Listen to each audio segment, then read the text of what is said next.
Hey guys, tonight we're venturing into a world so cold, so bone-rattlingly frigid, that just stepping outside might feel like getting slapped with a snow-drenched sword.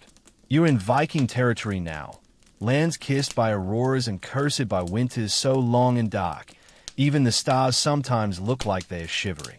Imagine ice-crusted beards, feet numb inside worn leather boots, and wind that seems to whisper insults in Old Norse as it cuts through every seam in your cloak. You're about to live one night, just one, in a world where winter isn't a season. It's a second enemy, a silent one that doesn't need an axe or sword to defeat you. And spoiler alert, you probably won't survive this without a little help. So, before you get comfortable, take a moment to like the video and subscribe. But only if you genuinely enjoy what I do here. And hey, let me know in the comments where you're watching from and what time it is. I want to know who's chilling in California and who's braving 3 a.m. in Stockholm. Now, dim the lights, maybe turn on a fan for that soft background hum, and let's ease into tonight's journey together. You start by stepping outside your longhouse, and instantly, your breath freezes mid-air. Not figuratively. Actual ice crystals cling to your mustache. You've wrapped yourself in fur and wool, but the cold cuts deeper than clothing can block. It's the kind of chill that makes your bones feel hollow and your teeth ache just by breathing in. Your boots crunch on frozen earth, mud turned to iron, and above you, the night sky flickers with faint northern lights. It's eerily beautiful, like watching the gods whisper across the heavens. But down here, things are a lot less poetic, because even with all the fire, fur, and fermented drinks the Vikings had, the cold was no joke. Not just uncomfortable, dangerous. Nights could drop to minus 30 degrees Celsius, minus 22 degrees Fahrenheit or worse, and that's before the wind got involved. Exposure wasn't a risk. It was a guarantee if you weren't smart. The Vikings didn't have thermometers, but they sure had instincts. If the icicles on your eyelashes clinked when you blinked, yeah, it was time to get inside. Fast. And here's your first reality check. Many Norse settlements were coastal. Yes, but don't let the water fool you. The North Atlantic winds were ferocious. Greenland, Iceland, parts of Scandinavia, winter dragged on for 6 to 7 months, sometimes longer. One early chronicler described it as a place where frost bites harder than the sword. Cute. To survive, your day had to start before the sun, because there wasn't much of it. In midwinter, daylight lasted only a few hours, just long enough to feed animals, check the roof for snow damage, and maybe chop enough wood to keep from freezing to death by dinner. And the wood part, essential. Firewood was life, not just for warmth, but for cooking, lighting, and staying sane. Vikings often judged wealth not by gold, but by how much firewood you had stacked by November. A large pile? You were rich. No pile? You were kindling. Historians still argue whether Viking families stayed up through the long dark nights in shifts, feeding the fire constantly, or whether they simply piled in under so many layers that the fire was more mood lighting than survival tool. Either way, the hearth was everything. Now here's a quirky little detail you might like. There's evidence that Vikings sometimes added a layer of dried animal dung to their fire fuel. Yeah, if you're low on logs and it's minus 20 outside, you do what you got to do, even if it stinks. Oh, and let's talk about your nose. It's running, of course, constantly. Everyone's is. No tissues, obviously, so you just kind of wipe it with your sleeve. Or fur scrap if you're feeling fancy. By the way, that sleeve, it's crusty by morning. But don't worry, your fingers are probably too numb to care. Mittens weren't just for kids. Vikings actually sewed wool mitts with separate thumb holes, kind of like oven mitts, so your fingers could huddle together for warmth. Very cozy, very inefficient if you're trying to, say, tie a knot or hold a weapon. And let's not forget about the wind. The longhouses were designed to be semi-insulated, dug slightly into the ground with thick sod walls and timber roofs. But that didn't mean windproof. If the gusts picked up, you'd feel it snake its way through every beam. Imagine trying to sleep while the night whistles through your house like a ghost with asthma. Still, Vikings were nothing if not stubborn. You adapt. You press your back against the person next to you, wrap your cloak tighter, maybe mutter a prayer to Thor, or to Freya, god of fertility and fair weather, and hope the fire doesn't go out before dawn. Sometimes, you don't even try to sleep. Winter was story time. Oral tales of gods, monsters, and heroic ancestors weren't just entertainment. They were a way to distract your mind from the cold, to make it feel like you were part of something bigger than your own frozen toes. And yes, even back then, kids were told to hush while the elders spoke. Some things never change. So tonight, you lie there under layers of wool and animal hide, body aching from a day of physical labor, listening to the wind clawing at your longhouse. Someone's snoring. A baby's crying. The fire pops. You can't feel your nose. And yet, somehow, you're still alive. Barely. You wake up to the sound of your own teeth chattering, and someone else shifting beside you in the dark. It's still pitch black, which means it's probably sometime between too early and are we sure the sun even exists. The fire's burned down to a dull glow, and every inch of your body is a battleground between warmth and frost. You grope around for your cloak and pull it tighter. But honestly, that alone won't cut it. Not out here. That's where Viking layering comes in. And not just any layering. This isn't some modern thermal undershirt, sweater, and parka situation. You're about to experience what you might call survival couture. Let's start with the basics. Wool. Thick, scratchy, stubborn wool. The Vikings raised sheep specifically for this reason. You throw on a woolen tunic, and underneath it, probably a wool shirt or two.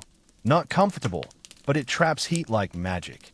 The lanolin and untreated wool even adds a touch of waterproofing. Bonus. Next comes fur. Reindeer hide if you're lucky. Bear, fox, or squirrel if you're wealthier and possibly braver. You fasten your fur cloak with a brooch at the shoulder, a classic Norse touch that's as practical as it is stylish. The fur goes on the inside in brutal cold, outer if it's wet or snowing. You learn these tricks fast, or you freeze. And then there are the trousers. You tie them at the ankles to trap warmth and tuck them into thick socks or leg wraps, called wind ninjas. You wind them carefully. Crisscrossing will strips up your calves. They feel like leg hugs, until they don't. If they loosen while you're out hauling water, the cold gets in like a nosy neighbor. On your head, you wear a wool cap. Nothing fancy, just enough to cover your ears. Helmets, only in battle. Out here, it's all about function, not flair. Now here's the fringe detail you didn't expect. Some Vikings probably used nettle fabric. Yes, that stinging plant, as a kind of linen alternative. Once processed, nettle fibers make a surprisingly durable textile. So next time you're annoyed by a scratchy sweater, imagine wrapping yourself in yesterday's garden sting plant and calling it luxury. As for shoes, oh, you're going to love these. Soft leather boots, sometimes lined with fur or stuffed with hay. Yes, hay. Because when you live where socks are rare and the snow is endless, you shove dried grass into your footwear like you're prepping a livestock bed. It's not glamorous, but it's insulation. Plus, it's biodegradable. Historians still argue whether Viking outerwear was standardized or more of a mix and match based on region and trade. Some say wealthier Norse folks had imported silks and dyed cloaks. Others think everyone just wore layers until they resembled woolly mammoths. Honestly, from your perspective in this long, frozen night, fashion's not really a priority. Heat is. And let's not forget the art of tucking. Every edge, hem, and flap is tucked tightly to prevent drafts. You double belt your cloak. You loop your scarf under your arms. You develop a paranoia about heat leaks like modern people worry about phone charges. Meanwhile, your body's doing its own work. Blood vessels constrict. Metabolism kicks up. You might not know the term thermogenesis, but you feel it. Every calorie you burned hauling wood yesterday is now busy keeping your insides above popsicle levels. But even with all this, you still shiver. Because your clothes are helping, but they are not magic. You shift closer to the hearth. Someone nearby shifts too. You both pretend you're just repositioning. You both know it's for warmth. Nobody says a word. And then there's the psychological element. The cold doesn't just creep into your fingers. It sneaks into your mind. Makes you short-tempered. Makes you sleepy. There's a reason people say cold kills slow. You have to think warm to stay warm. You remember the tricks. Rubbing your hands together. Hopping in place. blowing into your palms, even though your breath fogs like dragon smoke.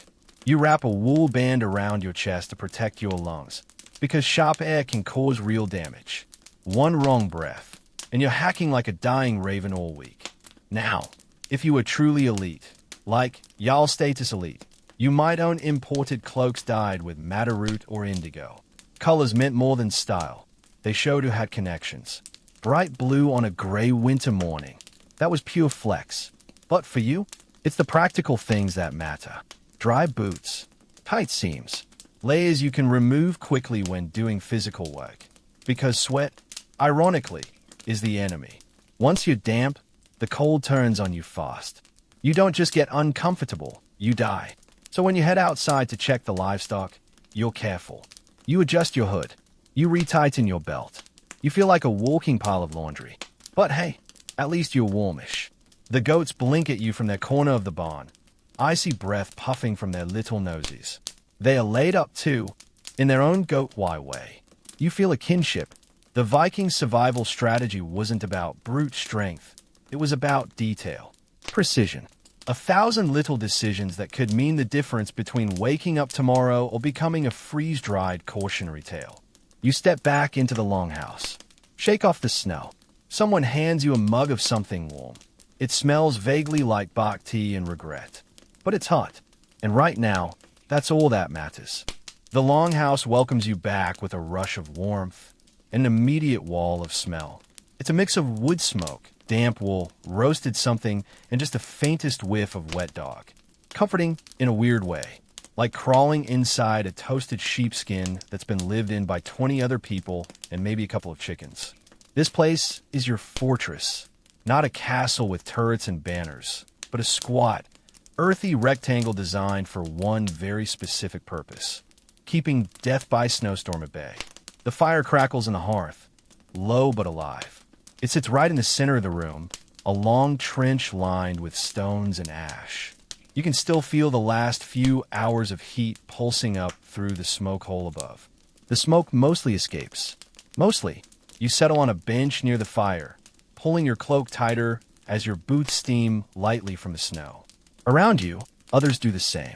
This is the core of your winter world. The fire that's kept burning every single night since the cold set in. Let it go out, and you're not just uncomfortable. You're in serious trouble. The hearth isn't just a heat source. It's a spiritual anchor. The goddess Frigg is said to watch over the home and hearth, and many Vikings whispered blessings when they added new wood to the flame. Some even offered small bits of food to the fire, just in case the gods were feeling peckish. But it's not all mist and mysticism. There's serious engineering behind this setup. The longhouse is built with timber and turf, sometimes stone if you're near a good quarry. The walls are thick, up to 2 feet in places, insulated with moss, mud, and whatever else you could stuff in the cracks. Not airtight, though. You're not trying to smoke cure your entire family. The fire's heat radiates outward, warming the benches, beds, and bundled up bodies around it. The low ceiling traps warmth down where it counts. And the roof? That's slanted with a ridge vent or smoke hole to let the worst of the smoke escape. Although you still breathe in your fair share. Your lungs might be slightly charred by spring, but you'll live. Historians still argue whether longhouses were efficient heat containers or just cleverly disguised barns with aspirations. Some believe a well-kept fire could keep the inside temperature around 15 degrees Celsius, 59 degrees Fahrenheit, even in a deep freeze. Others think most families huddled around the hearth while the rest of the house hovered just above freezing. Either way, it was better than sleeping outdoors. And speaking of heat strategy, here comes the clever part: zoning. Vikings divided their longhouses into functional areas. Sleeping corners farthest from the door. Food prep near the middle. Animals? Yep, sometimes they got the far end, closest to the cold wall, but still sharing the warmth. Why? Because cows are heaters with horns. You might not love the smell of livestock in your bedroom, but a few goats and a pig can raise the ambient temperature by a few degrees. Plus, you don't want your only milk source freezing to death 10 feet away in a barn. That's just bad asset management. Quirky fact of the night: some Viking families hung their shields on the walls to act as both decoration and extra insulation. Multi-purpose living, 9th century style. You look up. The rafters are black with soot, but there's also dried herbs hanging. Thyme, angelica, maybe some garlic for good luck. They release a faint smell when warmed, and possibly keep trolls out. You're not taking any chances. The fire's low, so someone starts feeding it. No matches, of course. You use flint, steel, and something called tinder fungus, a leathery mushroom harvested in fall and dried specifically for this moment. It sparks quickly and smells faintly like scorched old shoes. But hey, it works. Once the flame is up again, things feel better. The fire becomes the evening's entertainment. You might cook on it, tell stories around it, even sharpen a blade by its light. Conversations stretch long and slow. No rush.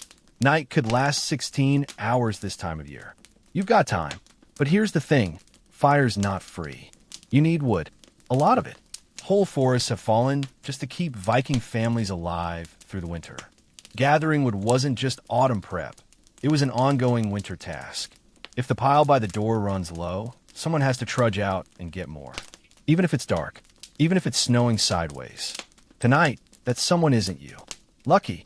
But you glance at the door just in case. The fire pops, sending sparks up toward the thatch ceiling. You instinctively look because fires did get out of hand. Fast. Vikings didn't have fire brigades. If your longhouse caught, you had two options, bucket brigade or full sprint to the nearest neighbor and pray for hospitality, which, if you smelled like scorched goat, was not guaranteed. Still, there's something soothing about it now. The glow, the hiss of wood, the warmth. The fire is more than a survival tool. It's company. It's rhythm. It's the heartbeat of your cold Viking world. A child stirs in their bed across the room, muttering in sleep. You hear someone shifting hay behind the partition. The air smells smoky, but also familiar. You sip warm broth and feel it settle deep in your chest, thawing the cold that even the cloak couldn't reach. For a moment, you almost forget how brutally cold it is outside. Almost. You shuffle toward your bed, if you can call it that. Forget your memory foam mattress and your 600 thread count sheets. Tonight, you're curling up in a wooden frame stuffed with hay, wrapped in fur, and vaguely scented like someone else's feet.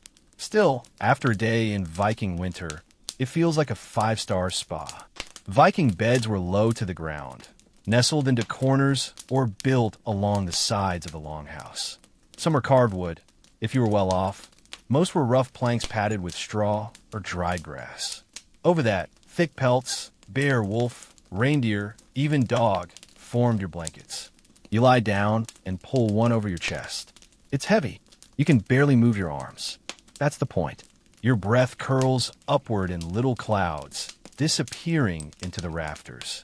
There's no real privacy, maybe a curtain at best, but in this bed, under this fur, you've got the only thing that matters: insulation. Here's the trick. You don't sleep alone. Unless you're a widow or an outcast, someone's climbing into that bed with you.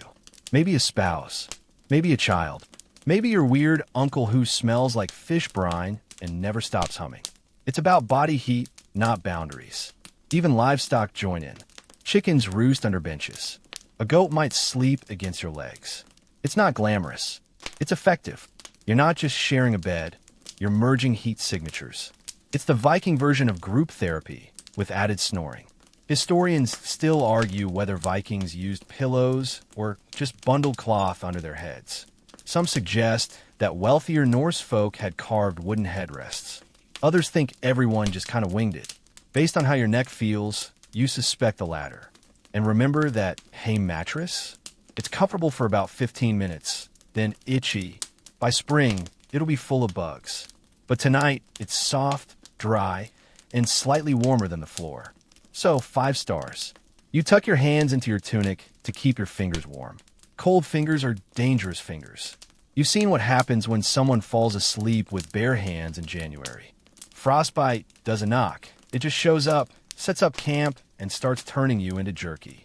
Speaking of which, you try not to think about how cold your toes are. You curl them up under the fur, but they still feel like tiny ice cubes strapped to the ends of your feet. You wiggle them a bit.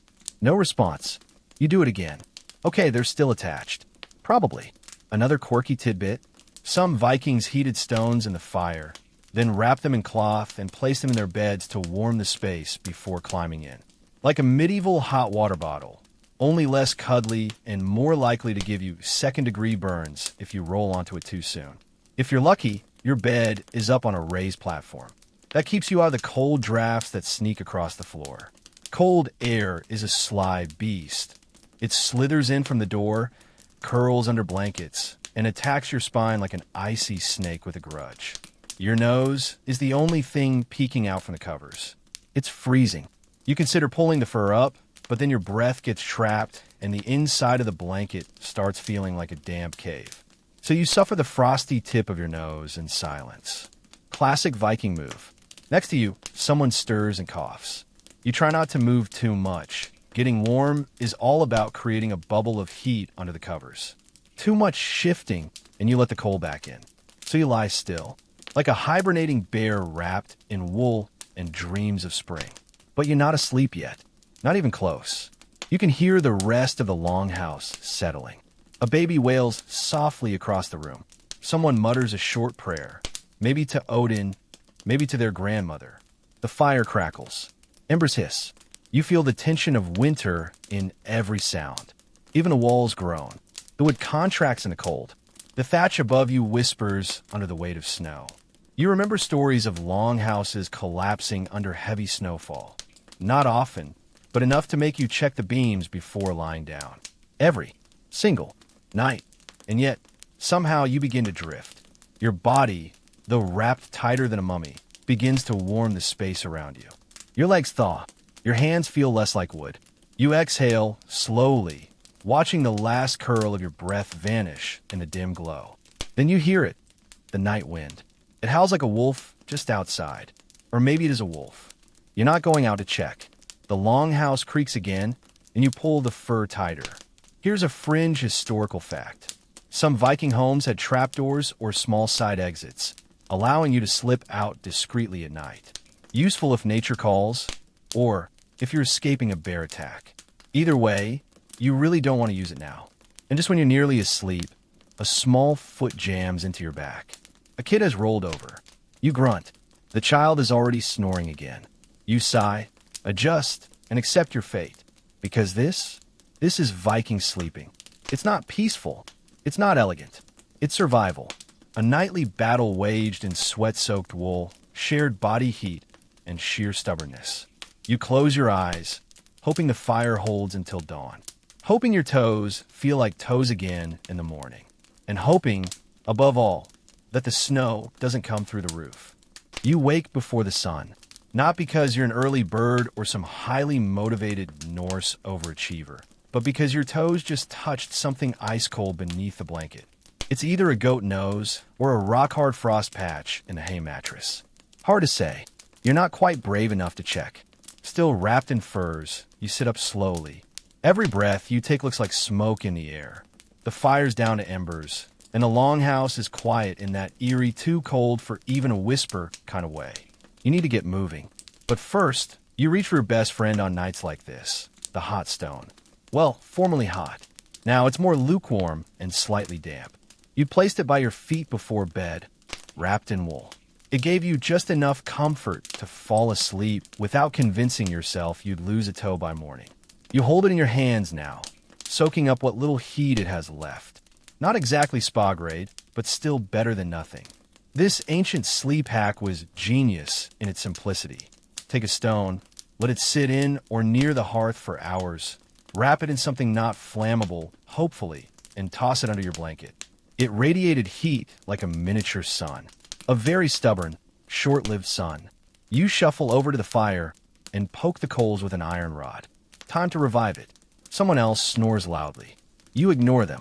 You're too busy blowing on tinder and praying your fingers work well enough not to drop the flint. After a few tries and some serious lip frost, sparks catch and the flames breathe again. And with that, your frozen feet begin to feel like feet again. Now, let's talk about ember jars. These were containers, clay, or metal, that held a smoldering coal or ember from the fire. You keep one near your bed or carry it when moving through cold rooms or even out to the barn. It was the Viking equivalent of a portable heater or a really dangerous thermos. Some were cleverly made with air vents and insulating layers of ash or moss.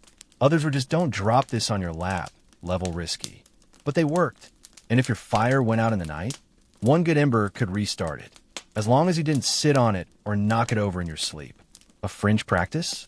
Some stories suggest people heated flat soapstone slabs and placed them beneath wooden floorboards to create localized warmth spots. Think of it as very early underfloor heating, minus the thermostat and plus the risk of foot burns. You pour yourself a mug of warm broth, left over from last night's stew. It's gelatinous, smells like bone and onions, and wiggles like it's alive. But it's hot. And right now, that's gourmet. You sit by the fire and thaw. Outside, the wind howls. There's no insulation like modern fiberglass. No double-paned windows. Just layers of wool, a fire you have to babysit like a needy cat, and whatever clever warmth tricks you've picked up since childhood. The oldest members of your household are the real pros. You remember your grandmother lining boots with rabbit fur and heating small stones in the cooking pot before bedtime. You remember your uncle warming his mittens by sticking them under his shirt for hours. Not hygienic, but effective. Historians still argue whether these warming techniques were passed down as formal teachings or just common sense learned by doing. After all, you don't survive a Scandinavian winter by improvising every year. These tricks were cultural gold, handed down with the reverence of family heirlooms. You move around to stay warm. That's trick number one when the fire's not enough. You stretch your arms, do a few squats, hop in place. Your joints pop like dry wood, but the motion sends warmth trickling back into your limbs. Some folks even slept in shifts, half the household keeping the fire alive while the others slept. Then swapping. It wasn't just strategy, it was survival. In winter, time wasn't measured in hours. It was measured in how long the fire could last without feeding. Another trick? Sleeping in partial armor. Yeah, really. In times of unrest or during travel, some warriors would sleep with their chainmail or padded undercoat partially on. Not just for protection, but for warmth. Not ideal for cuddling, but hey, what's a little shoulder bruising if it keeps you from freezing? But of course, not everyone made it through. Some nights were just too cold. You've heard the stories. People who fell asleep without enough protection, too close to the door, or without anything hot nearby. They didn't wake up. Or worse, they woke up, missing something. You rub your fingers together and glance down at your pinky. Still there. You're doing better than average. The wind pushes against the longhouse like it wants in. The walls creak. Somewhere outside, a tree cracks under the weight of snow. You throw another log on the fire and watch the flames dance up the walls, casting shadows that flicker like ancient spirits. And for a moment, you understand why warmth mattered so much to the Viking soul. It wasn't just comfort. It was hope. It was a fight against the void, against winter and night and all the creeping things beyond the door. So you sit, wrapped in wool, hands around your mug, fire your feet, a still warm stone under your cloak, and you wait for the sun to rise. Whenever that decides to happen. It's mid-morning now, though the sky still looks like someone dimmed it to permanent dusk. You can barely tell if the sun has actually risen or if the clouds are just giving you their usual passive-aggressive glare from above. Still, there's warmth in your belly, the fire's alive, and the chores are calling. But first, you drink. Not just for fun. Not even just because the well might be frozen and the snow tastes like goat fur. No, in Viking winter, drinking meant staying alive. And it started with fermentation. You grab a horn-shaped mug and tilt it. Warm, honeyed mead drips into your mouth. Sweet, strong, sharp enough to make your nose tingle. Mead wasn't just celebration juice. It was calorie-dense, morale-lifting, and way safer than icy water pulled from a half-frozen stream. It's not just mead. There's ale, too. Low alcohol, slightly sour, and often drunk warm or even hot. You'd boil it gently over the fire, sometimes adding herbs like yarrow, juniper, or birch bark. Think Viking mulled wine, but with fewer spices and more mystery floaties. Historians still argue whether the Norse preferred weak brews for hydration or saved the strong stuff for feasts and rituals. But from your frostbitten vantage point, you're less interested in alcohol content and more focused on hot equals good. And then there's milk from cows or goats, depending on what didn't freeze overnight. In winter, milk was often boiled and drunk warm, a surprising luxury, especially when someone added egg yolks or honey for an extra energy boost. Yes, the original protein shake. But let's get into the fringe stuff. Fermented birch sap, stored in leather bladders and drunk as a winter tonic. Slightly fizzy, slightly weird, a little like licking a tree after it's gone bad. But it was packed with minerals and sugar, just what your body needed to power through a glacial afternoon. You sit near the hearth, sipping from your mug, and feel warmth trickle down your chest like a sunbeam in liquid form. Your joints hurt a little less. Your mood lifts a little more. This isn't just hydration, it's emotional insulation. And yet, here's the kicker. Alcohol doesn't actually warm you. Not really.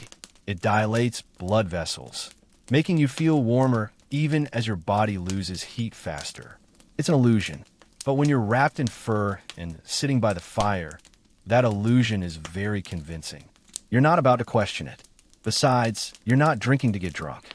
This is functional drinking. A warm mead before heading out. A sip of hot ale before chores. Something to keep your insides from freezing when the wind sneaks up your sleeves. And it's not just you. Kids drink, too, though their drinks are more watered down. Weak ale was a standard beverage for everyone, thanks to the general distrust of raw water. And honestly, can you blame them? That glacier-fed stream may look pure, but it's probably home to more invisible bacteria than a Viking's armpit. Quirky side note. Some sagas mention drinking horns being used as ice scoops before being wiped off and passed around. Nothing says Viking hospitality like handing your guest a horn that was in a snowbank 10 minutes ago. But don't romanticize it too much. These mugs and horns aren't just props for tavern songs. They're tools, part of the rhythm of winter life. Drink, warm up, haul firewood, repeat. You stand, feeling the heat from the drink work its way to your fingertips. The mug is empty. Someone refills it for you from a kettle bubbling over the fire. This time with a warm broth mead blend that tastes like someone dared the cook to combine everything edible into one cup. Historians still argue whether Viking broth beer was a real thing or just folklore, but you're drinking it anyway. It's hot, it's thick, and it's keeping your nose from freezing off. Good enough. Outside, the wind howls again. You sigh. It's time to bundle up. You gotta head out soon. Livestock need water, the wood pile's low, and you're pretty sure someone left the grain shed door open again. But before you go, you pour one more cup. A little stronger this time. Just enough to make the cold feel less like an attack and more like a challenge. You raise your mug to the fire, to the gods, to your surviving toes. You whisper a small toast in Old Norse, maybe one you only half understand. And then you drink. Because in Viking winter, drinking isn't about celebration. It's about fuel. You're outside now, wrapped tighter than a smoked herring, but the cold still slices through your layers like it knows exactly where your weaknesses are. Every breath feels like inhaling needles. And yet, you move slowly, deliberately, because freezing isn't just a threat. It's a routine. The door to the Longhouse creaks shut behind you, and you crunch through the snow toward the animal shelter. It's really just an extension of your home. Same turf walls, slightly lower ceiling, and the delightful aroma of sheep, hay, and a hint of warm manure. You step inside and are greeted by a gust of surprisingly toasty air. Why? Because living creatures make heat. And you, clever Viking that you are, have already figured out one of the oldest survival tactics in human history: shared body warmth. Back in a longhouse, this principle plays out every night. Vikings didn't waste energy building 10 separate bedrooms. They huddled. Families, servants, and even thralls, enslaved workers, slept in the same room, often within arm's reach of each other. And that proximity? It meant survival. You might be wrapped in a blanket made from bear skin and oiled with sheep fat, but it's still not enough if you're sleeping solo. It's like trying to fight a blizzard with a warm thought. So you slept close. Really close. Like, your sister's elbow is in your ear close. Historians still argue whether this was purely out of necessity or if there was also a cultural acceptance of communal living that made it feel normal. Probably both. The Norse didn't have our modern obsession with personal space. In the dead of winter, warmth beat awkwardness every time. That meant spooning with your spouse or with whoever happened to be next to you, including kids, visiting neighbors, and yes, even a smelly guy who eats dried fish with his mouth open. It wasn't glamorous, but when it's minus 25 degrees Celsius outside, you suddenly don't mind the smell of pickled herring breath so much. And it wasn't just humans. Chickens, goats, and even dogs play their part. Dogs, especially, were like four-legged heating pads. Viking breeds, like the ancestor of the Icelandic sheepdog, were fluffy, loyal, and warm as a loaf of bread fresh from the oven. You might even let one under the blanket. You'll never admit it publicly, but you do. Here's a quirky detail. Some archaeological digs suggest beds were built wider than expected, with enough space for multiple sleepers, or for livestock to bed down beside you. Picture a cozy cuddle puddle of humans and goats. Now picture the smell. Yeah, that's commitment to warmth. You check on the goats.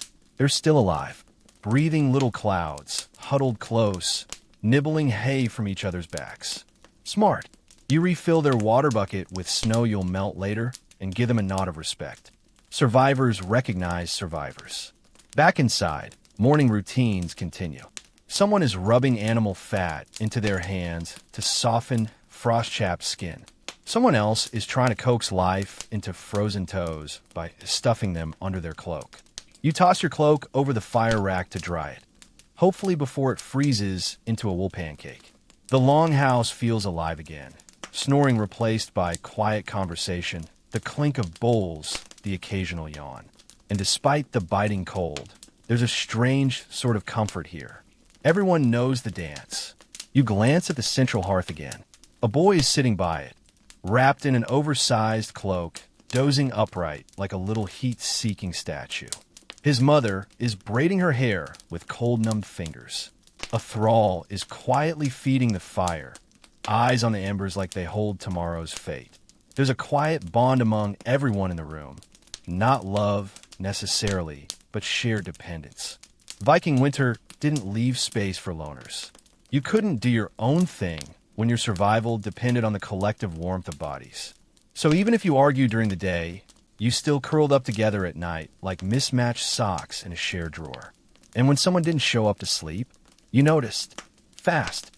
Because that one body missing meant the fire circle was colder. The bed was shorter. The silence louder. There's a kind of closeness that comes from weathering the cold together, literally. You sleep next to someone night after night. Not because you like them, but because they're warm. And eventually, weirdly, that becomes its own kind of intimacy. You sit down near the hearth again, pressing your back against someone who doesn't even turn around. They're used to this. You pull your fur tighter, wiggle your fingers, and lean into the shared heat like it's currency.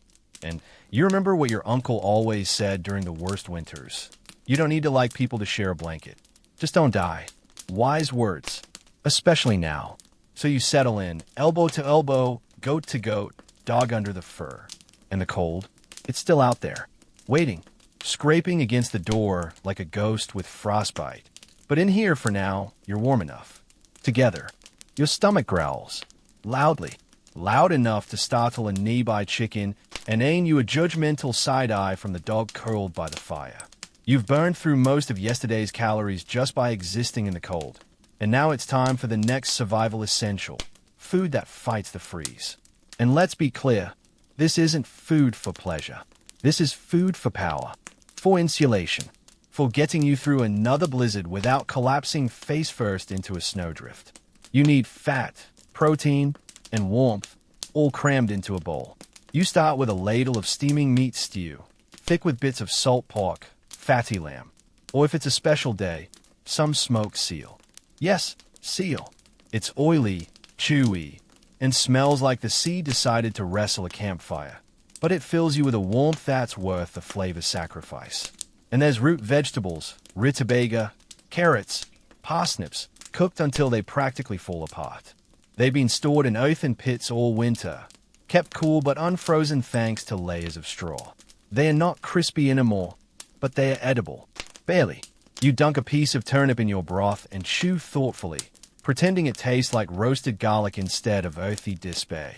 Historians still argue whether Vikings added herbs and spices regularly or only during feasts. You suspect today's stew has exactly two ingredients: salt and wishful thinking. But here's the genius: it's warm. That's the magic. Even a basic bowl of bone broth warms your core like an internal fire. You sip slowly, letting the heat travel to your fingertips. Your breath fogs the rim of your bowl, and for a few minutes, it's like winter doesn't exist. Then someone offers you a scoop of svi, boiled sheep's head. The eye stays up at you, unblinking. You politely decline. So, let's break down the cold-fighting Viking pantry. Fats were king. Seal blubber, whale, bear. Even the marrow from bones was prized, scraped, boiled, and mixed into soups. Calories were currency, and every bite mattered. A spoonful of rendered fat might give you the energy to chop firewood or walk 5 miles through snow without becoming a Viking popsicle. Then there's preserved fish, cod, herring, and salmon, salted and air-dried on wooden racks until they resemble fishy shingles. You chew them like jerky or soften them in boiling water. Either way, they pack protein and salt, both critical for surviving the long freeze. You might also have hardtack, a cracker so tough it could double as a throwing weapon. Soak it in stew, though, and it becomes edible. Sort of. And don't forget grain porridge, made from barley or oats. Thick, gooey, and heavy enough to keep your stomach anchored for hours. You eat it hot, sometimes with dried berries or nuts if you're lucky. If not, just more barley. Always barley. Here's a fringe detail that makes you blink. Some Viking communities reportedly made meat jelly, boiling down hooves, bones, and sinew until it turned into a gelatinous mass that could be sliced, stored, and eaten cold or warm. You try not to think too hard about it. But in winter, gelatin equals calories. Calories equals life. You clean your bowl with a hunk of barley bread. It's dense, heavy, slightly stale, but it soaks up the broth, and that's all you care about. It's not about the flavor. It's about not shivering to death before sundown. Someone nearby is chewing on a strip of dried lung. You admire their bravery. Vikings were champions of nose-to-tail eating, wasting nothing. Livers, kidneys, hearts, all fair game. Not because they were gourmet, but because waste in winter was a death sentence. And the food wasn't just physical armor, it was mental. Eating together brought warmth in a different way. Shared meals meant shared strength. Around the fire, bowls in hand, stories flowing with steam, you remember you're part of something larger. Not just survival, belonging. You let out a long sigh as the last of the stew disappears. Your belly is full, your hands are warm, and your body is slowly switching gears from frozen slab of meat to slightly less frozen, functional human. There's a short lull, and then someone passes around a small leather pouch. You take it, open it, and inside are a few fermented berries. They taste like sweet vinegar and sadness. You chew them anyway. A child offers you a cheese curd. It's hard, salty, and sharp enough to fight back. You nod in thanks, and for a second, both of you are smiling. Because food is more than fuel. It's the thread that holds winter together. So when you stand again, you do it with renewed strength. The kind that says, yes, it's minus 30 degrees Celsius outside, but I've got stew in my belly and blubber on my ribs. And that, in Viking country, is basically a superpower. You tighten your cloak, press your fur hood closer to your face, and step out into the white. Not the soft snow globe white of Storabix. No, this is hard, sharp, blinding. The kind of white that reflects the sun right back into your eyeballs. If the sun had bothered to show up today, that is, everything's muffled, cold, and too quiet. You're not headed far, just a quick journey to check the traps or bring feed to a distant animal pen. But in this weather, even a quick trip can turn into a survival test. That's why, when you leave the Longhouse, you're not just dressed warmly. You're dressed strategically. Vikings didn't always have shelter at the ready. You couldn't drag a Longhouse with you wherever you went. So when you were out in the wild, hunting, trading, or traveling between settlements, you had to make your own warmth, often with nothing but snow, bark, and blind hope. You trudge forward. The snow crunches beneath your boots like brittle parchment. Around your legs, the cold tugs with greedy little hands, trying to find any opening in your clothes. You ignore it. You're focused on finding shelter. Sometimes that meant digging into the snow itself. Yep, that's right, snow caves. They weren't just a cartoon survival trick. Vikings understood how snow, while freezing on the outside, could insulate once hollowed out. A well-dug snow cave could be 20 degrees warmer inside than the surrounding air. You carve one out with gloved hands or, better yet, a curved horn or wooden shovel. And it's not glamorous. The ceiling drips. The floor's damp. But if the wind picks up, you'll be kissing that soggy little ice tunnel like it's a castle. Historians still argue whether Vikings used snow caves regularly or only in emergency situations. Evidence is spotty, what with snow melting and all, but the technique is ancient, passed down from hunter-gatherers, and you've certainly heard stories of travelers digging in for the night with just a knife and their will to live. Not a fan of sleeping inside snow? Too claustrophobic? Well, you'd better be good at building a lean-to. That's where you prop up branches or driftwood, if you can find any, stack them into a low wall against the wind, and pile snow around it to keep the structure stable. You hunker down behind it like a frozen goblin, knees to your chest, cloak over your head. For bedding? Moss, pine boughs, even a woven mat of straw, if you were smart enough to bring one.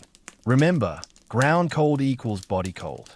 You need something between you and the frost. Lay directly on the snow, and your heat will melt it just enough to soak your clothes before freezing again. It's nature's cruel little joke. Fringe fact for the day: some Viking travelers reportedly carried stuffed sacks of feathers or straw, which they used both as bedding and extra insulation. Picture a medieval A mattress that also doubles as a very uncomfortable coat. You keep walking. Snow begins to fall, soft but insistent. The wind's picking up. Your beard is frozen again. Time to think fast. You find a cluster of trees, gnarled and dark, and duck under their branches. The ground beneath them is thinner with snow, protected by the canopy. It's not a shelter, but it's a start.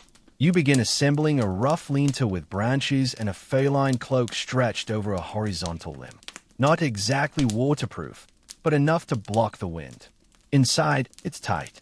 Your knees are in your chest, and your breath condenses on the inner wall, forming tiny crystals. You stare at them, wondering if they'll spell your name by morning. And now, you wait. Maybe for the storm to pass. Maybe for your fingers to stop tingling. Maybe just long enough to catch your breath before pressing on.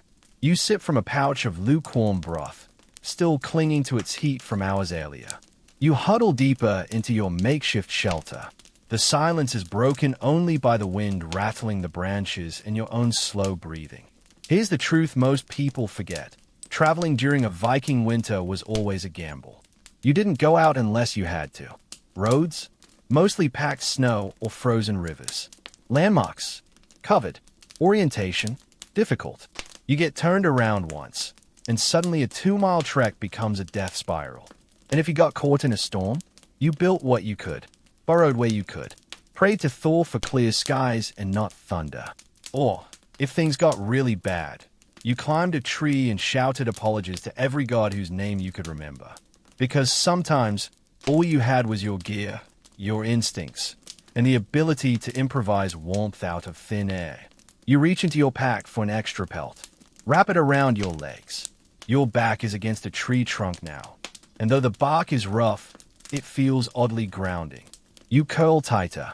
You let your breath fog the fur lining your hood. You close your eyes just for a moment. And in that moment, you're not freezing. You're surviving. You make it back to the Longhouse just before dark. Not that it ever got all that light to begin with. Your cloak is stiff with frost. Your boots are soaked. And there's a layer of snow in your eyebrows thick enough to house a small bird. But you're alive. And here's the thing about Viking winter. That's always enough. There's no such thing as a day off in the frozen north. Winter work never ends. You might dream of napping in your hay bed until spring, but your animals are hungry. Your roof is sagging under ice. And there's always one more thing on fire, or frozen, or lost, or broken. You stomp the snow off your boots and head back out with an armload of kindling. There's wood to chop, and no, you can't put it off. Fire doesn't care that your fingers are numb. It just wants fuel. You swing your axe, and the log splits with a satisfying crack. Steam rises from your breath. Your hands ache. You keep going. Chopping wood isn't just about building a stack. It's about heat insurance. If your pile runs out, you don't sleep. You shiver. And if you're too tired to chop today, well, future you is going to have a very long, very cold night of regret. Some families assigned with duties and shifts. Everyone from the oldest boy to the scrappiest grandmother took a turn.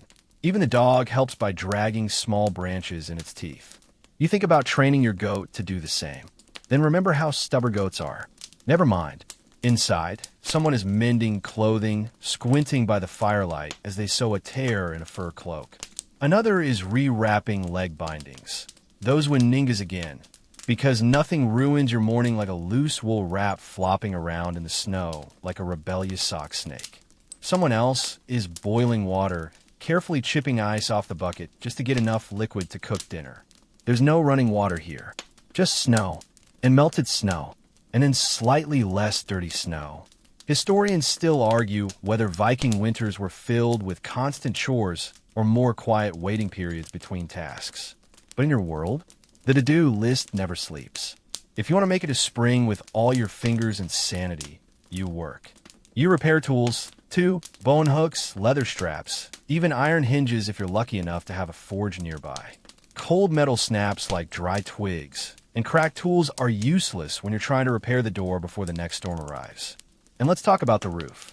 That thatch layer above your head, it's under assault from snow, ice, wind, and the occasional curious bird with no sense of boundaries. You climb up to clear it off with a wooden rake, praying you don't slip and do a very dramatic and very stupid swan dive into a snowbank. You pause, rake in hand, and glance at the sky. Still heavy with clouds. No stars tonight. Maybe snow. Definitely snow. Probably more snow than anyone needs. Back on solid ground, you grab a basket and head for the storage shed. It's more of a chestnut-colored box than a real building, but it holds dried fish, smoked meat, and your precious stash of pickled vegetables. The door's frozen shut. You kick it open. Problem solved. Inside, the air is sharp with salt and brine. You load up what you can carry, always calculating how much you'll need, how much you can spare. Winter makes you a mathematician whether you like it or not, and it rewards the cautious. Then there's animal care. You check on the livestock again. The cow's water is half ice, and she's glaring at you like it's your fault. You pat her side and whisper something about patience and stew, and she snorts at you. Fair enough. You spread fresh straw, check for frostbite on hooves, and massage the goat's ears to make sure they're not freezing solid. No one warned you goat ears could become popsicles this easily. Quirky detail? Some families tied woven wool caps on animals' heads during harsh nights. Yes, goat hats. You try not to laugh, but the sight of your shaggy ram wearing a lumpy red snood is honestly the highlight of your week.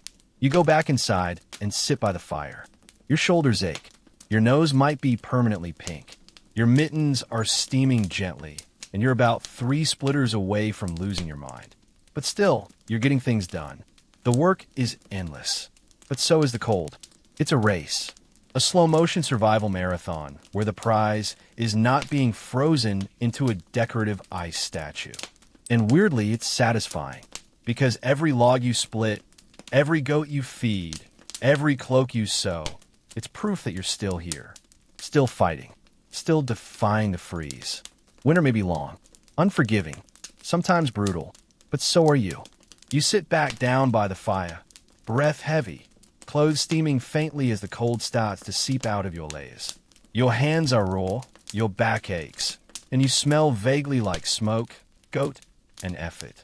But now comes something softer, something stranger. The rituals and beliefs that wrap around winter like an extra layer of fur you can't quite see. Because even with all the chopping, layering, and survival tricks, there's always one lingering question.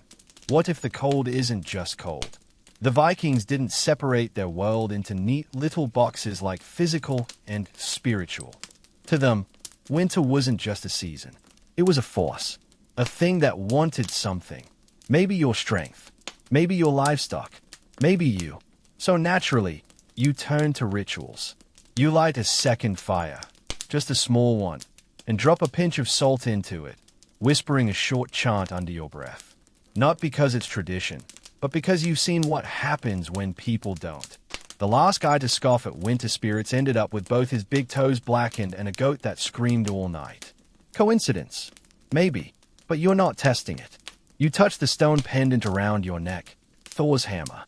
It's a common charm, worn as protection against storms and cold.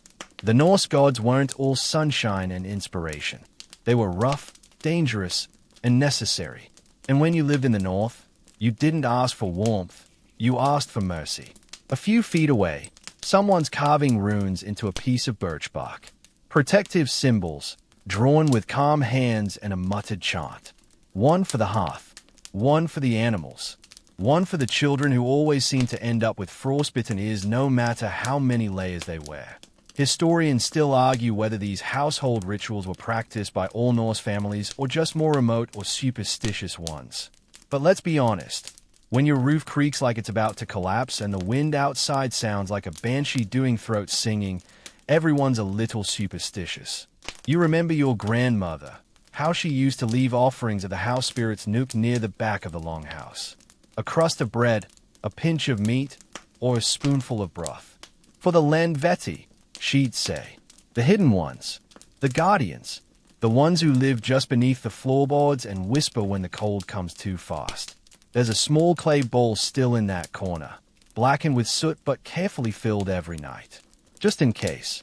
Not offering something. Bad luck. Offering too much. Worse luck. There's a delicate balance between appeasing the unseen and being that guy who tried to bribe a ghost with all the honey and woke up bald. Another odd tradition resurfaces in your memory. The blessing of the fire iron. A practice done during the year's first real frost. Someone would dip the fire-poking iron in snow, then heat it until it glowed, saying a prayer to keep the household's hearth strong all winter. You remember doing that as a child. You burned your hand, and swore the snow hissed louder than it should have. And when things got really cold, like the kind of cold that seemed too sharp, too unnatural, some whispered about frost giants. Not metaphorical ones. Actual beings from Jotunheim. Forces of nature with icy hearts and long memories. You'd never seen one, of course. But on the longest nights, when trees snapped from the cold and the fire wouldn't catch no matter how much dry wood you fed it, well, you wondered. You glance at the window. Just a slit in the wall covered with animal gut. Snow clings to the outside. The light filtering through it is ghostly. Pale. Almost blue. The old man in the corner of the longhouse mutters a verse of a poem. An Edda, maybe, or some song half remembered from his youth. His voice is thin and cracked, but the rhythm is unmistakable. It's a story about the end of the world. About wolves swallowing the sun and gods dying in fire and ice. Uplifting bedtime material. You chuckle to yourself and throw another log on the fire. But deep down, you get it. These stories weren't just for fun. They were armor. Mental insulation. Proof that even the gods struggled with the cold. If Thor himself needed a hammer to fight off the winter, then you're not weak for needing fur, fire, and fermented fish guts. You take a moment to clean your space, rearranging your bedding, straightening your cloak, not because it matters, really, but because ritual is control. When the world outside is chaos, white, wet, and freezing, your little routines keep you sane. They keep you steady. A child nearby ties a small charm made of twisted twigs and places it under their blanket. It's shaped like a sun wheel. You nod, impressed. Someone taught them well. Or maybe they just made it up. Either way, that's a good start. Because that's the secret of surviving the coldest nights. You don't do it on muscle alone. You do it on fire. Yes. On woolen soup and hard labor. But also on belief. On magic. On whispered prayers and little charms no one can explain. But no one dares question.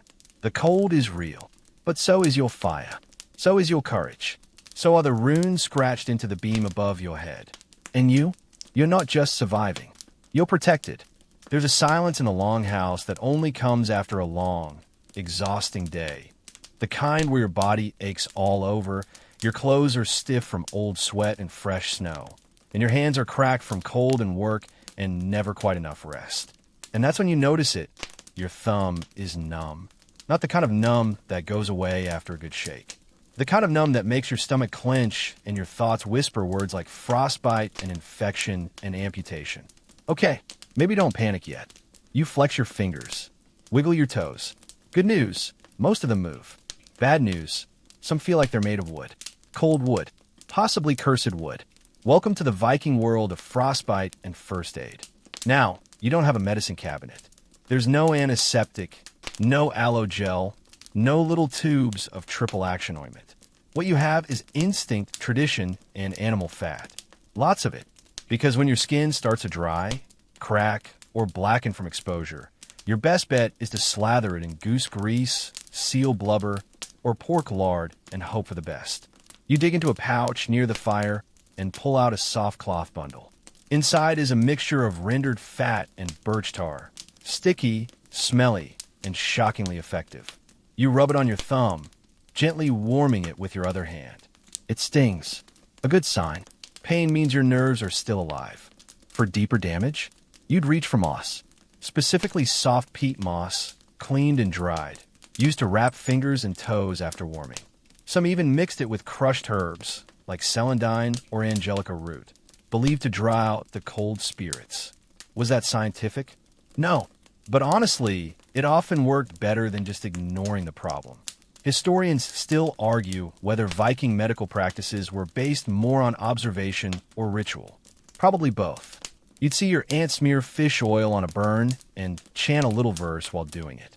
Which part helped? Who knows? But it beat letting the wound fester. You glance down at your thumb again. Still pale, but warming. Crisis postponed. A child across the room is crying. Their nose is running. Their cheeks are red and chapped, and they're scratching at their wrists. Classic signs of cold rash or dry skin blisters. A woman hands the child a bundle of cloth soaked in goat milk and honey, tied with string. A comfort poultice. The kid sniffles, presses it to their cheek, and immediately calms. It's not flashy, but it works. And then there are the frost cracks, those deep, painful fissures that open on your knuckles and heels when you've been in the cold too long. You know those well. Right now, there's one on your pinky that's threatening to turn into a canyon. You take a strip of linen and some warm beeswax and begin to wrap it tightly. The wax seals the crack, the linen holds it in place, and you try not to swear under your breath. Let's not forget about chilblains, either. They're like the cold's slow, simmering cousin. Painful red patches that swell and itch for days. You saw a man last winter go half-mad scratching at his legs. His solution? He rolled in the snow, then slapped himself with nettles to wake up the blood. You're not saying it worked. You're just saying he slept like a baby afterward. Fringe detail of the night. Some Viking seafarers reportedly chewed reindeer fat and pine needles to prevent frost damage to their gums and lips. A kind of ancient anti-chapping gum. You try not to gag at the thought, but hey, whatever keeps your mouth from cracking like a dry riverbed. And sometimes, injuries were worse. You've heard of blackened fingers being cut off with bone knives, of infected toes being packed in ash and snow to cool the rot, and of people being buried with their boots still on, because no one wanted to look at what was left of their feet. But even so, healing happened. People survived, not because they had advanced medicine, but because they had community.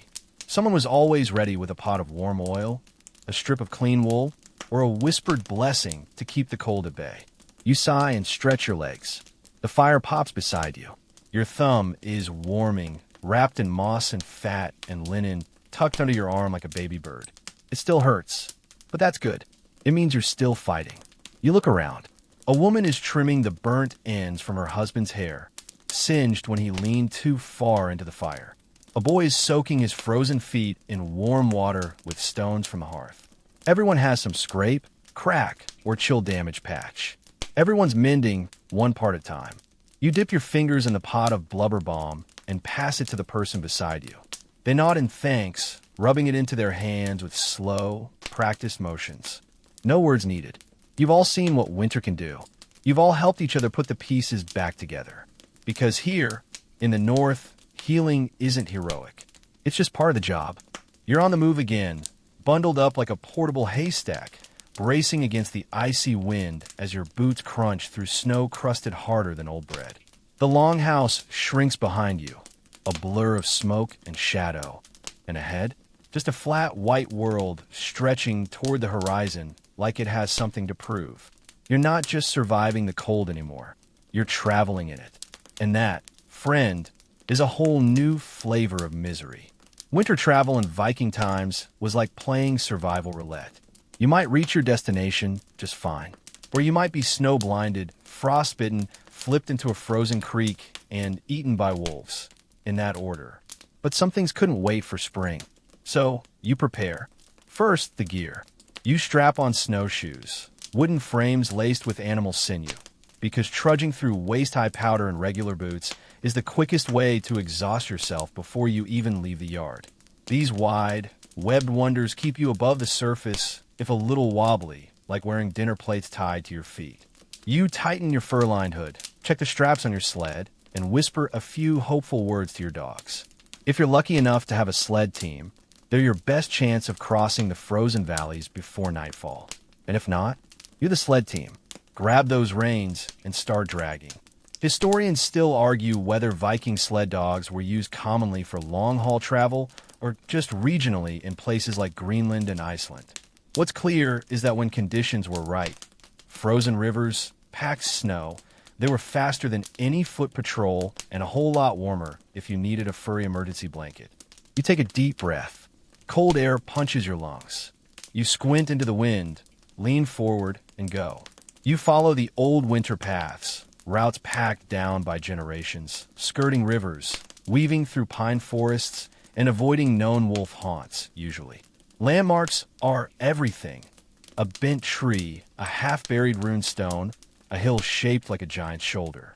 Miss one, and you could walk in circles until your eyebrows freeze together. And it happens.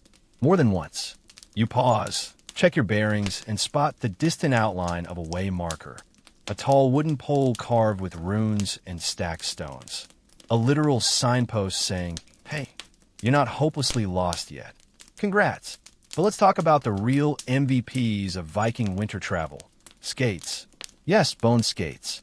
Vikings carved long, flat runners from horse or cow bones, drilled holes in them, and strapped them to their boots with leather cords. Then, using a pole to push themselves along, they skated across frozen lakes like medieval Olympians.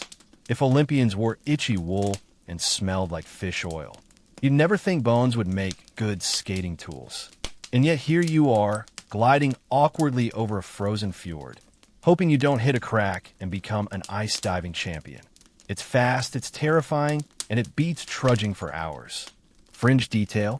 Some Viking women may have worn decorative skates, carved bone with etched designs, not just for travel, but for flair. Because why not make survival fashionable? As you travel, your body burns energy like a fire-starved hearth. You chew on dried meat and sip lukewarm broth from a leather flask, the warmth barely enough to stop your teeth from clicking Morse code. Then disaster, the wind shifts. Suddenly, the air is sharper, the snow harder. The sky turns that dull, metallic gray you've learned to dread. You need shelter, fast. You spot a rocky outcrop and veer toward it. There's just enough overhang to act as a windbreak. You hunker down, pull your cloak tighter, and pile snow against the outer edge to create a barrier. Not exactly a 5-star inn, but the wolves probably aren't booking tonight. You close your eyes for a moment. Let the wind whistle around your makeshift inn. You press your hands into your armpits. Try to stay awake. The snow muffles everything, and the world goes quiet except for the rhythmic sound of your own breath. And in this moment, you understand why the Norse saw journeys as sacred. Every step was risk. Every arrival was a kind of resurrection. Travel wasn't just about going from A to B, it was about surviving the space between. And in winter, that space was vast, white, and full of teeth. You start moving again, slowly, muscles stiff, nose numb, but there's movement on the horizon, a shape, a roofline, a thin wisp of smoke, a farmstead. You made it. You're greeted at the door not with cheer, but with a blanket and a bowl of soup, which is somehow better. They sit you near their fire, hand you dry socks, and nod like, yep, We know. You lived. Because in Viking winter, that's how you said hello. You made it through the storm, the frostbite scare, and what may or may not have been a wolf shadow stalking your snow trail. But let's not get too cozy yet. Tonight is one of those nights. The kind that whispers too quiet, that settles like a weight on your chest and refuses to blink. Because sometimes in Viking lands, winter doesn't just challenge you. It tries to end you. You've seen bad nights before. Nights when the wind tore roofs off barns and snow fell so fast it buried fences in minutes. But this one, it feels different. The fire inside is crackling weakly, the coals reluctant. No matter how many logs you toss in, the heat seems to hover just short of enough. And the silence? Not peaceful, not restful. It's waiting. This is when winter turns deadly. And it's not always dramatic.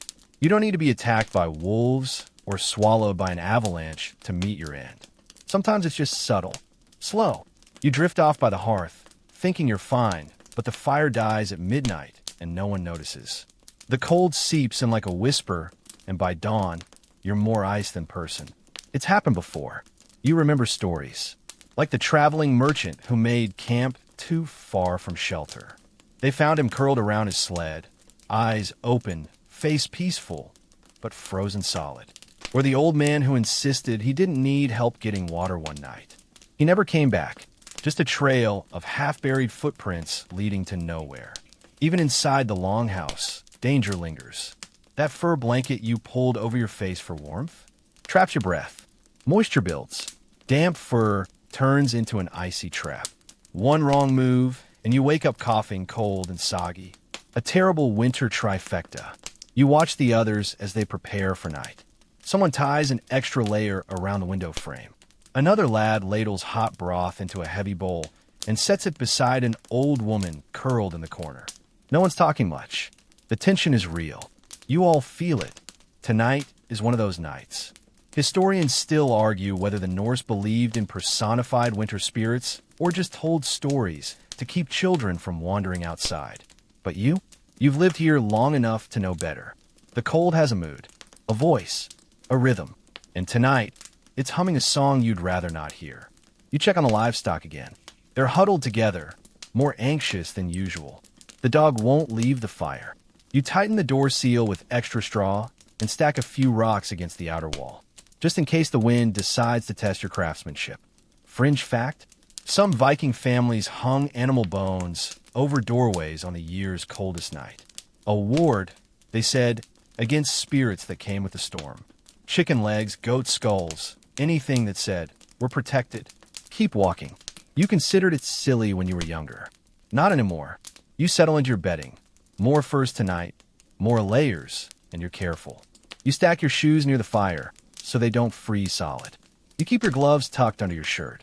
And most importantly, you don't sleep too deeply. You wake every couple hours, poke the coals, check the drafts, listen for sounds that don't belong. The Longhouse breathes with you. People turn, cough, mumble in their sleep. The fire hisses as another log catches flame. You tuck the hot stone deeper into your bed and whisper a short prayer. Not a loud one. Not a showy one. Just a few words you've said since you were small. Keep the cold out. Keep us in. But the night presses close. Harder now, like it knows you're awake. Then something new. A noise outside. Not wind. Not snow. Something crunching. Shuffling. You sit up. The dog lifts its head, ears twitching.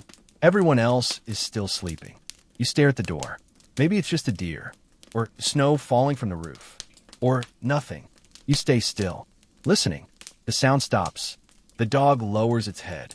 You exhale and lie back down, heart thudding too loud in your ears. This is winter, the real winter, the kind that doesn't just test your layering strategy, but your sanity.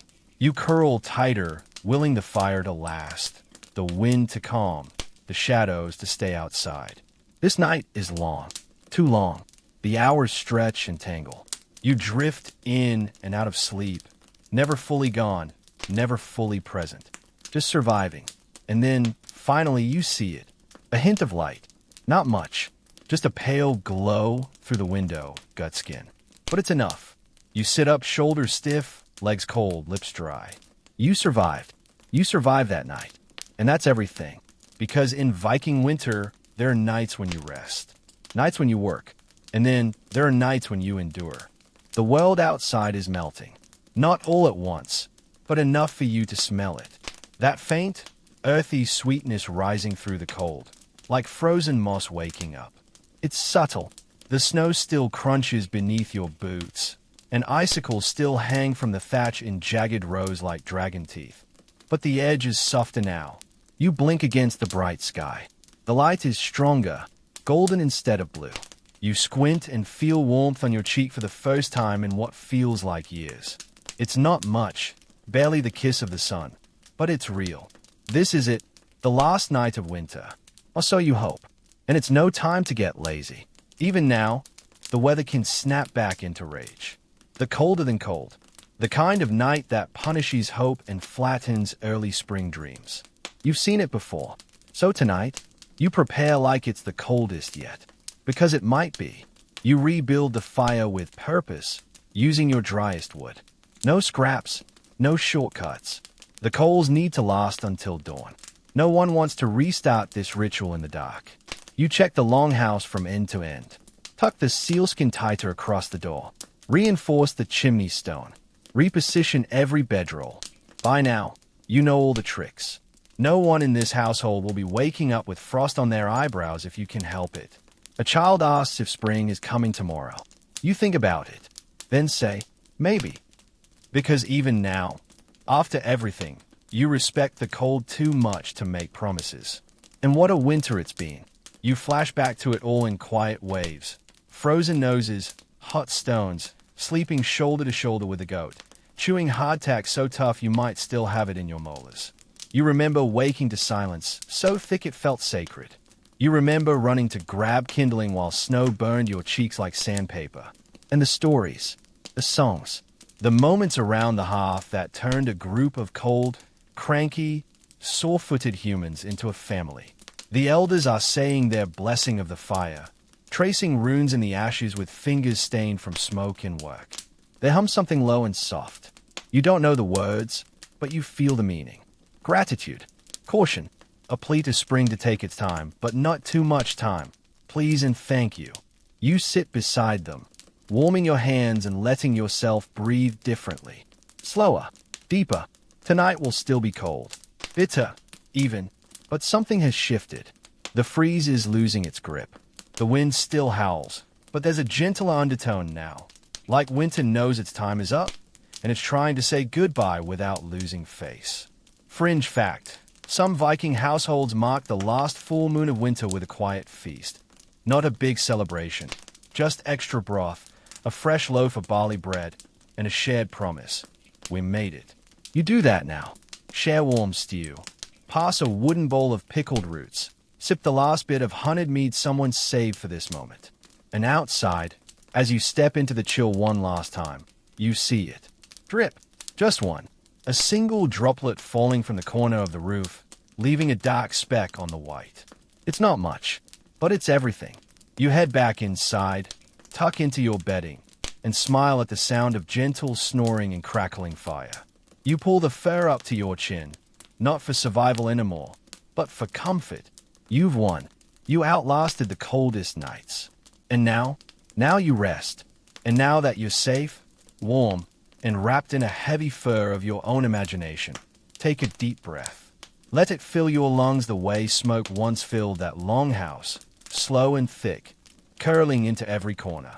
The snow still lies outside, but now you hear the soft dripping of meltwater, the groan of ice loosening its grip, the flutter of something feathered returning to a world that's waking up. You made it through months of frost and silence and work, through burned fingers and frozen toes, through wind that howled like wolves and fires that sometimes forgot to blaze. You've tasted hot broth with too much salt and wrapped yourself in scratchy wool and whispered prayers into the darkness, just in case something was listening. And whether you ever see a Viking longhouse or feel that North Sea chill in your own lungs, you now carry a little piece of that world. The grit, the rhythm, the knowledge that warmth is earned and rarely ever wasted. So as your thoughts slow and your muscles relax, imagine the last ember in the hearth glowing gently, a warm orange eye in the dark, keeping watch over your sleep. No frost tonight. No wandering storms. Just rest. You've done enough. Sleep well, traveler of cold lands. Spring is waiting just beyond the snowdrift.